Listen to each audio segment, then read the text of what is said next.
Mari kita belajar firman Tuhan hari ini dan kita pejamkan mata untuk berdoa. Tuhan Yesus, hamba berdoa agar tangan-Mu bekerja saat firman ditaburkan, menumbuhkan hati yang takut akan Tuhan, yang cinta Tuhan, dan mengerti berkat apa yang terkandung dalam panggilan kami. Yesus Raja Damai, hadirlah dalam setiap hati, dan sampaikanlah firman-Mu melalui mulut hamba-Mu, sembunyikan di balik salib-Mu selalu. Dalam nama Yesus, amin. Saya ingin menyampaikan firman tentang damai sejahtera karena itu yang sedang kekurangan di seluruh dunia. Kalau ada satu defisit di seluruh bumi, defisit yang utama adalah damai di hati. Dunia ini semakin tidak menentu, tapi anak-anak Tuhan tidak boleh begitu. Kita punya pegangan, Raja Damai itu ada di dalam diri kita, Yesus Kristus namanya. Saya berikan judul, damai yang diberikan sangat besar. Saya ulangi, damai yang diberikan sangat besar. Diambil dari satu kalimat dalam sebuah lagu lama yang dulu sekali waktu saya baru bertobat sering nyanyikan. Damai yang diberikan sangat besar, damai yang jadikan hati gemar. Tuhan besertaku sepanjang jalanku, ku serahkan padanya, Yesus Tuhan. Mari kita baca firman Markus 14, buka bersama dengan saya, ayat 32. Markus 14 ayat 32 sampai ayat 42. Saya bacakan dulu di Taman Getsemani. Lalu sampailah Yesus dan murid-muridnya ke suatu tempat yang bernama Getsemani. Kata Yesus kepada murid-muridnya, duduklah di sini sementara aku berdoa. Dan ia membawa Petrus, Yakobus dan Yohanes sertanya. Ia sangat takut dan gentar. Lalu katanya kepada mereka, hatiku sangat sedih seperti mau mati rasanya, tinggallah di sini dan berjaga-jagalah. Ia maju sedikit merebahkan diri ke tanah dan berdoa supaya sekiranya mungkin saat itu lalu daripadanya. Katanya, ya Aba, ya Bapa, tidak ada yang mustahil bagimu. Ambillah cawan ini daripadaku, tetapi janganlah apa yang aku kehendaki, melainkan apa yang engkau kehendaki. Setelah itu ia datang kembali, dan mendapati ketiganya sedang tidur. Dan ia berkata kepada Petrus, Simon, sedang tidurkah engkau? Tidakkah engkau sanggup berjaga-jaga 1 jam saja? Berjaga-jagalah dan berdoalah, supaya kamu jangan jatuh ke dalam pencobaan. Roh memang penurut, tetapi daging lemah. Lalu ia pergi lagi dan mengucapkan doa yang itu juga. Dan ketika ia kembali pula, ia mendapati mereka sedang tidur, sebab mata mereka sudah berat, dan mereka tidak tahu jawab apa yang harus mereka berikan kepadanya. Kemudian ia kembali untuk ketiga kalinya dan berkata kepada mereka, tidurlah sekarang dan istirahatlah. Cukuplah, saatnya sudah tiba, lihat anak manusia diserahkan ke tangan orang-orang berdosa. Bangunlah, marilah kita pergi, dia yang menyerahkan aku sudah dekat. Saya akan jelaskan ayat per ayat bagaimana damai yang Tuhan berikan itu sangat besar di dalam diri kita yang percaya. Ayat 32. Lalu sampailah Yesus dan murid-muridnya ke suatu tempat yang bernama Getsemani. Kita semua tahu Getsemani itu tempat doa yang terkenal sekali hari ini di Israel karena Yesus berdoa di situ. Kata Yesus kepada murid-muridnya, Yesus ngomong begini, duduklah di sini sementara aku berdoa. Kenapa Yesus disebut Raja Damai? Karena dia punya kehidupan doa. Dan Tuhan Yesus akan ajarkan kepada kita bagaimana memperoleh damai sejahtera ketika kita berada di hadirat Allah. Sekalipun bahaya menanti karena Yesus segera akan terbunuh gara-gara dosa kita. Tapi Yesus tidak gentar. Maksud saya, meskipun Yesus tahu rasa takut, tapi gentarnya tidak sama dengan ketakutan manusia. Kalau manusia takut siksaannya. Kalau Yesus lebih digentarkan karena dia segera akan berpisah dengan Bapa. Sejak penciptaan dari kekal pada kekekalan Alfa dan Omega, Allah Tritunggal tidak pernah terpisah-pisah. Tapi tak lama lagi Yesus harus berseru, Eloi, Eloi, lama sabachthani. Allahku, Allahku, mengapa engkau meninggalkan aku? Gara-gara you and me, gara-gara kita. Namun demikian kok bisa ya? Yesus tetap damai berdoa. Biasanya kita kalau dirudung masalah, kita udah nggak bisa sembayang. Udah nggak mampu berseru. Tapi Yesus tetap di Getsemani mencucurkan air mata darah. Yesus bisa berdoa. Saya tekankan satu poin sederhana. Tiada damai sejahtera tanpa doa. Damai itu tidak dari bumi dan tidak dari diri kita sendiri. Damai itu datangnya dari persekutuan yang hidup dengan Tuhan kita yang tidak terlihat. Damai itu keluar dari pengenalan akan Allah. Damai itu alhasil daripada hadirnya Roh Kudus ketika kita berdoa. Yesus berkata, duduk di sini sementara aku berdoa. Yesus berdoa sendiri. Damai itu nggak rame-rame. Oh, banyak orang pasti damai. Nggak tentu. Nggak tentu. Damai itu bisa kita alami sekalipun kita merasa sendirian. Meskipun kita terkadang merasa tidak ada orang yang bisa mengerti masalah atau pergumulan yang kita hadapi. Damai itu tidak tergantung jumlah manusia yang ada di sekeliling Anda atau ada di hidupmu hari ini. Atau tidak sama sekali tergantung wujud-wujud dukungan orang-orang di kanan kirimu. Damai itu tidak bersandar pada manusia, apalagi pada jumlah. Ayat 33, dan ia membawa Petrus, Yakobus, dan Yohanes, 3 murid favoritnya. Ia membawa Petrus, Yakobus, dan Yohanes sertanya, ia sangat takut dan gentar. Ini yang saya maksudkan tadi, yang Tuhan gentarkan adalah Eloi Eloi lama sabachthani. Jadi ternyata yang namanya damai sejahtera itu hilang kalau orang itu tidak dekat sama Tuhan. Nah, Yesus tidak punya pilihan karena Yesus memilih untuk naik ke salib. Yaitu konsekuensinya. Kalau dia mau mengambil dosa kita di atas tubuhnya, alhasil dosa itu memisahkan kita dari Allah. Apa yang memisahkan manusia dari penciptanya? Ya dosa. Karena Yesus datang sebagai penebus, dia harus tanggung itu. Jadi dari cerita ini aja, Eloi lama sabachthani, kita mengerti bahwa damai atau perasaan tenang itu hanya dekat Allah saja, seperti yang dikatakan di Mazmur 62 ayat 2, nggak usah dibuka. Hanya dekat Allah saja aku tenang, daripadanya lah keselamatanku, hanya dia gunung batuku, kota bentengku. Aku tidak akan takut, aku tidak akan gentar. Yesus takut dan gentar, karena sebentar lagi Yesus harus berpisah dengan Bapa sementara beberapa jam pada waktu murka Allah ditimpakan atas tubuhnya. Dari sini kita bisa ambil konklusi bahwa tiada damai kalau orang itu jauh dari Tuhan. Sedangkan Yesus sendiri ketika ditinggal oleh Bapa karena murka Allah ada atasnya gara-gara kita. Itu aja bukan karena Yesus itu berdosa, karena Tuhan Yesus tidak berdosa, tipu daya tidak ada di mulutnya. Apalagi kalau kita itu dipisahkan dari Allah gara-gara dosa kita yang sengaja. Tiada damai sekalipun kita kaya, kita bisa punya semua koneksi di seluruh dunia, memiliki segala sesuatu, sukses dalam segala perkara, tapi kalau kita tidak dekat dengan Allah, alias terpisahkan karena dosa dan pemberontakan kita, maka tiada ketenangan di dalam jiwa kita. Yesus takut dan gentar. Jadi dari sini kita pahami bahwa damai itu bukan positive thinking ya. Nggak ada hubungan. Damai dengan perasaan atau pikiran positif itu nggak ada hubungannya. Dan damai itu juga bukanlah absennya rasa takut. Damai itu adalah hadirat Bapa. Peace is not the absence of fear, peace is the presence of the Father. Saya ulangi, damai itu bukanlah absennya rasa takut dan gentar. Siapa sih nggak pernah takut? Kita sih bukan ketakutan terpisahkan dari Bapa gara-gara pengorbanan Yesus. Tiada yang bisa memisahkan kita dari kasih Kristus. Pencobaan, malaikat, setan, apa yang di langit, apa yang di bawah bumi, maut, tiada yang bisa memisahkan kita dari kasih Kristus. Tapi kita semua pernah merasakan takut. Takut ujian, takut gagal, takut ditolak, takut bisnisnya nggak berhasil, takut pelayanannya nanti tidak berkembang, tidak bertumbuh, takut sakit, gentar ketika seorang anggota keluarga yang dicintai itu jatuh sakit. Semua pikiran-pikiran negatif mulai menyerang dan menyerbu sanubari kita. Siapa sih nggak pernah takut dan gentar? Tapi ini kabar baiknya, damai nggak ada hubungannya dengan pikiran positif. Damai juga tidak ada hubungannya dengan keadaan kita.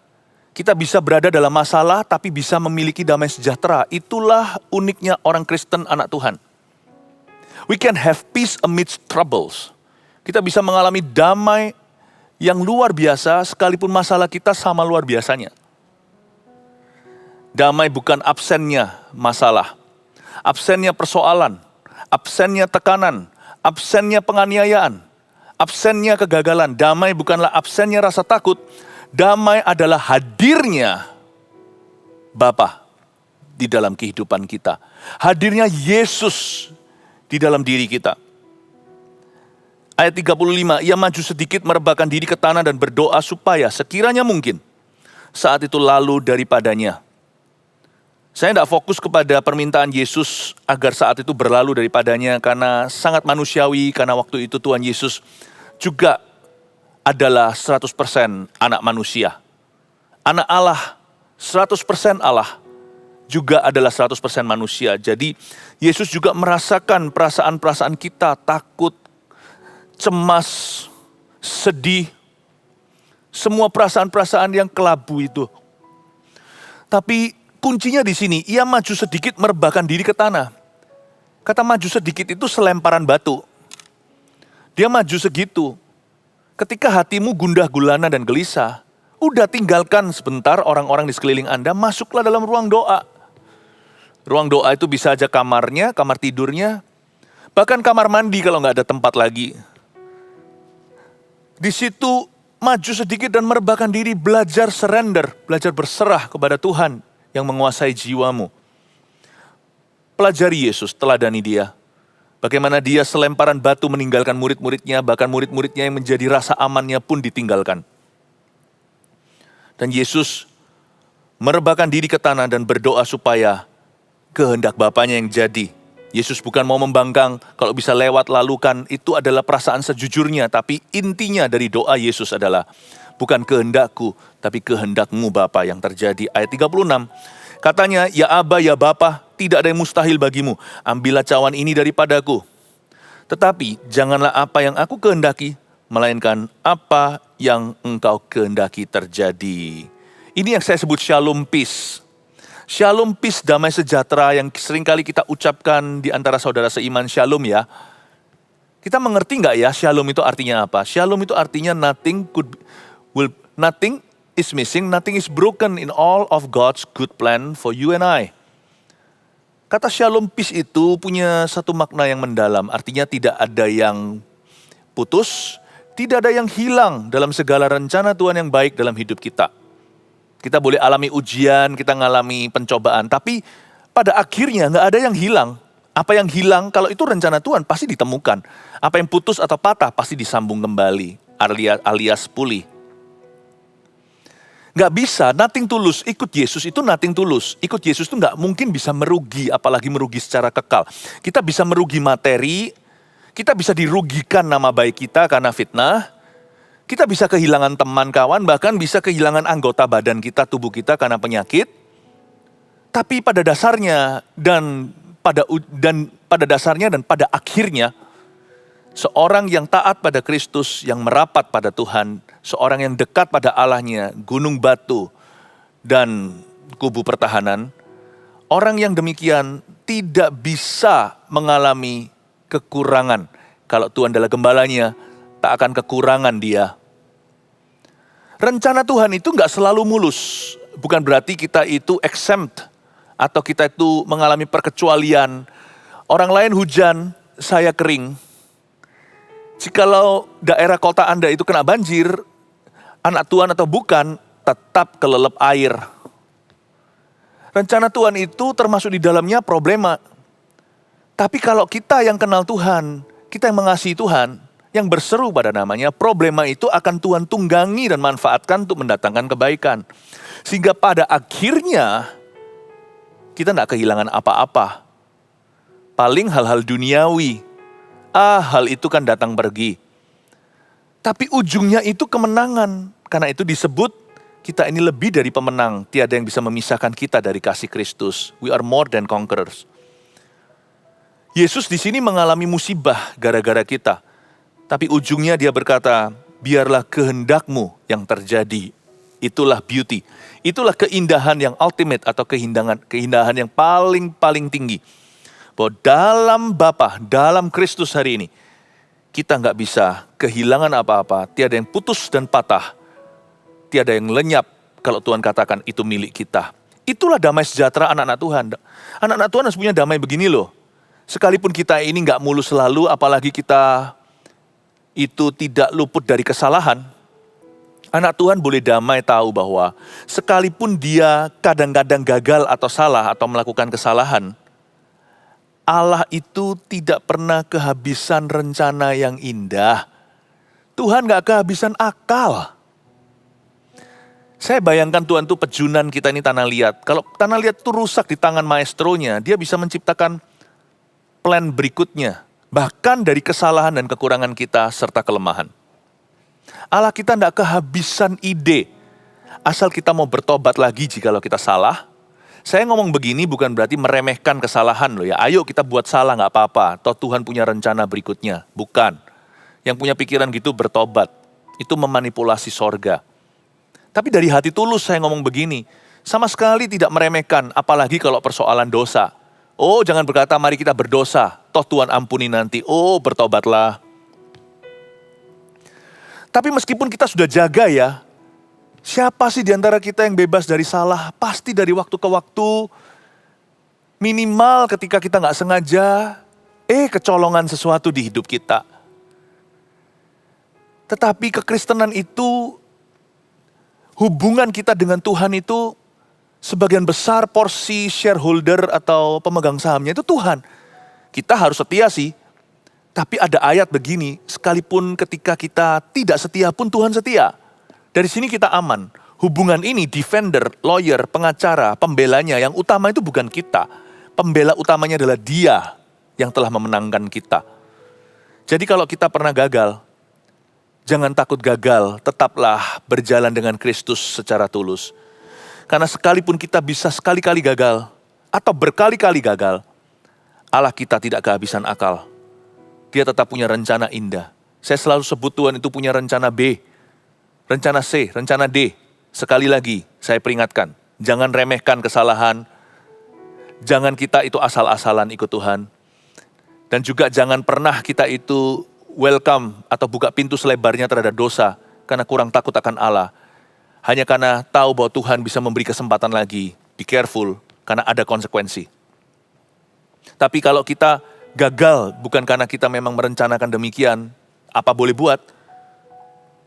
Ingat, Tuhan kita itu punya rencana indah. Rencana B, C, D, E, F, G. Semua itu rencana indahnya Tuhan. Tapi Pastor Philip saya gak dapat rencana A gimana? Ya gak apa-apa. Nasi udah jadi bubur mau diapain? Dimakan buburnya. Syukuri dulu pastikan. Kalau kita salah masak nasi, terlalu lembek, terlalu lama, ya jadikan bubur sekalian. Bubur gak mengenyangkan, tapi mendingan daripada gak makan sama sekali dan membuang nasi. Sekalipun kita pernah gagal, atau akan gagal, Allah tidak kehabisan akal ya, Tuhan punya rencana indah. Tetapi juga di sini bukan kehendakku yang jadi, tapi kehendakmu. Waktu kita gak mengerti, don't worry, Tuhan itu selalu pegang kendali.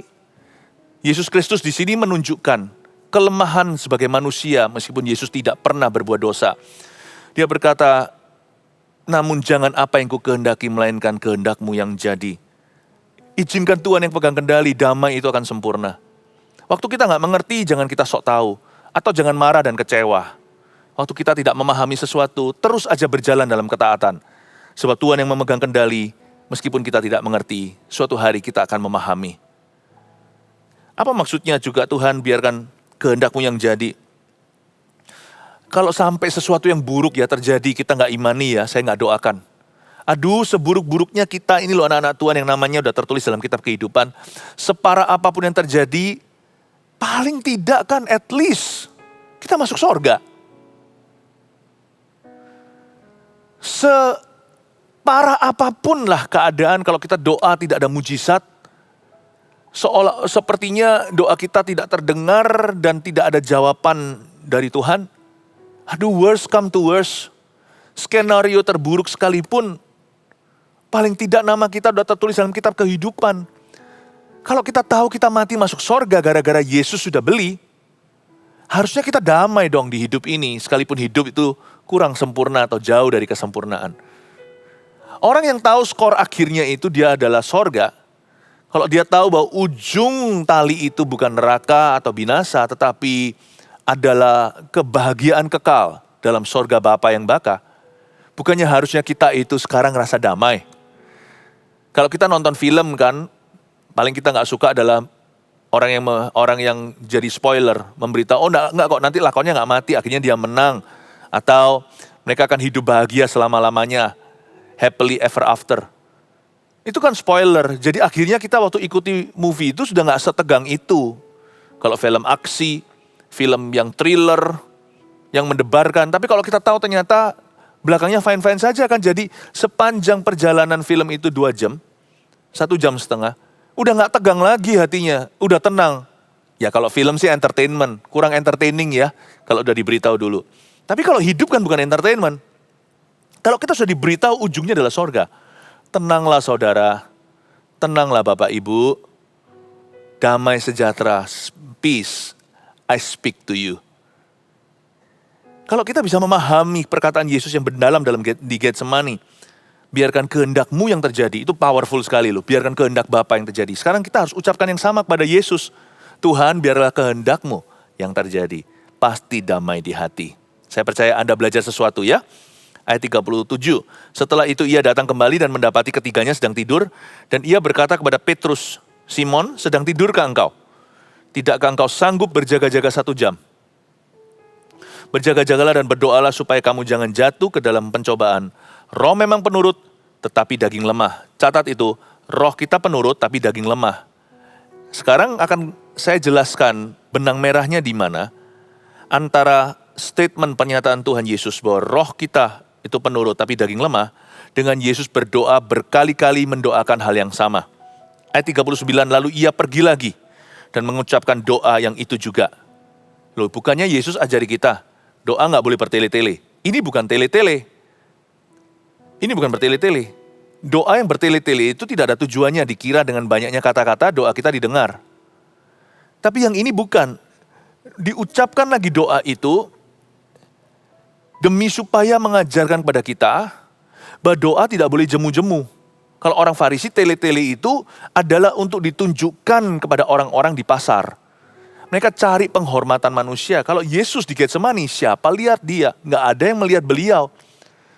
Jikalau Yesus waktu di Getsemani ini disertai dengan companionnya yaitu Petrus, Yohanes, Yakobus, itu juga supaya mereka mencatat untuk kita, Tuhan ajari bahwa doa itu tidak boleh jemu. Apalagi soal damai sejahtera. Mau tahu mengapa? Karena doa kita agar hati ini damai tidak bisa sekali saja. Karena hati kita cenderung ada gravitasi ke arah cemas, ke arah takut, ke arah gentar. Karena pikiran kita ini udah jatuh dari Adam dan Hawa, jadi mudah sekali untuk negatif. Karena damai sejahtera dari hati kita itu mudah tercuri atau mudah untuk dicuri, kita harus jaga berkali-kali. Doa bukan bertele-tele, tapi jangan jemu. Janganlah berdoa itu hanya sekali-kali. Atau sekali seumur hidup minta damai lalu selesai. Enggak. Jaga hati dengan segala waspada itu setiap saat, saudara. Dan pada waktu kita itu merasa terganggu damai sejahteranya, ya doa lagi. Peduli amat kalau doa yang sama dengan yang tadi. Doakan lagi. Bukan karena Tuhan itu lupa akan doa kita sebelumnya, tapi hati kita yang cenderung luntur. Yesus mengucapkan doa itu lagi, itulah caranya Yesus untuk mengalahkan daging manusia. Yesus mau menurut pada Bapa dan tidak izinkan daging manusia yang lemah itu ambil alih. Sehingga berkata, biar kehendakku bukan kehendak Bapa yang jadi. No, Yesus tidak izinkan itu. Ia pergi lagi dan mengucapkan doa yang sama dengan tujuan mengajarkan pada kita, damai itu mudah tercuri. Tolong dijaga dengan segala waspada. Karena damai itu mudah untuk dicuri. Please hati-hati. Ia pergi dan mengucapkan doa yang sama. Dan ketika ia kembali pula ayat 40, ia mendapati mereka sedang tidur sebab mata mereka sudah berat. Dan mereka tidak tahu jawab apa yang harus mereka berikan kepadanya. Satu hal yang indah, damai sejahtera itu gak pernah bisa overdosis. Damai sejahtera itu kalau kelebihan, dia akan otomatis menjadi damai orang lain. Ini yang terjadi sama Yesus. Ketika dia berkali-kali berdoa, penuhlah gas tank, penuhlah yang namanya tank, atau penuhlah yang namanya tabung bensinnya, atau tabung panah. Kemudian ia kembali untuk ketiga kalinya, ayat 41, dan berkata kepada mereka, tidurlah sekarang dan istirahatlah. Yesus dalam kondisi akan hadapi tantangan terberat dalam misinya di dunia, yaitu mati untuk kita. Masih bisa Nina bobokkan murid-muridnya. Bisa lebay, ayolah kalian tidur sekarang. Tidurlah, hai anakku, buah hatiku, damai sejahtera ada atasmu. Kok bisa ya? Murid-muridnya lo gelisah sendiri. Padahal bukan mereka nanti yang disalibkan. Bukan mereka giliran mati. Yesus yang akan digantungkan antara bumi dan langit. Gara-gara orang berdosa seperti kita ini. Tapi mereka yang ketakutan. Mereka saking gelisahnya tertidur. Berapa orang juga gitu kan. Kalau lagi sedih, frustrasi, langsung biasanya tidur gak mau bangun-bangun.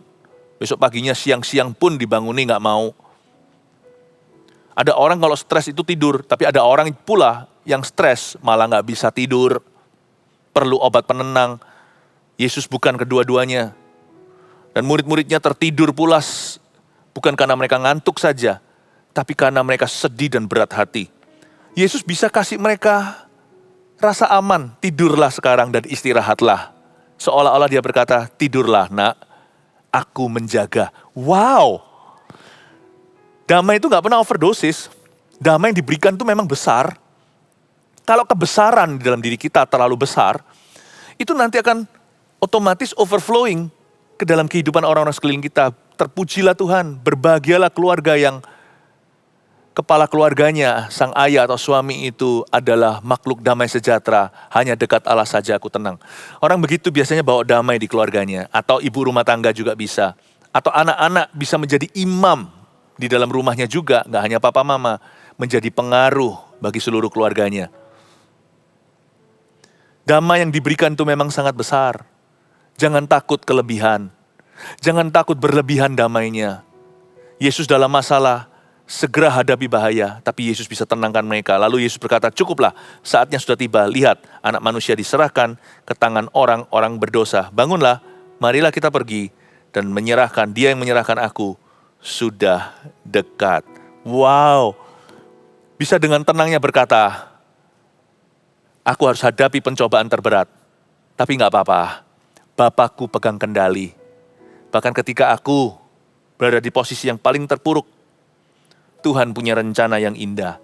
Dan dalam case-nya Yesus, rencana indah itu adalah penyelamatan seluruh dunia. Dalam case-nya Anda dan saya, rencana indah itu adalah pemakaian dan penyertaan Allah. Damai yang diberikan Tuhan sangat besar. Terimalah damai sejahtera. Mari kita semua berdoa dan pejamkan mata kita dan menerima damai ini dengan iman. Tuhan Yesus, urapi seluruh jemaat-Mu. Hamba berdoa semua orang yang mendengarkan ini yang kehilangan damai, diberi damai. Jangan berikan sekedar damai, tapi biar mereka memperoleh damai yang Kau berikan yang sangat besar itu. Dan hamba minta ya Tuhan, orang-orang yang mulai tercuri damainya, apa yang hilang akan dikembalikan. Sebab di dalam rencana Tuhan yang indah, shalom peace itu, what is missing will be found. Semua yang putus dan patah akan disambungkan. Bapa, di dalam nama Yesus Kristus, damai yang mulai kurang di hati orang, Tuhan Yesus tambah-tambahkan. Hamba berdoa ketika hati itu damai, pikiran terang, mata hatinya juga bisa melihat potensi, bisa melihat janji Tuhan, dan bahkan akan mengalami dan melihat sendiri kuasa Tuhan bekerja dalam hidup mereka. Bless your people with peace, everlasting peace, in Jesus' name, dalam nama Yesus. Amin.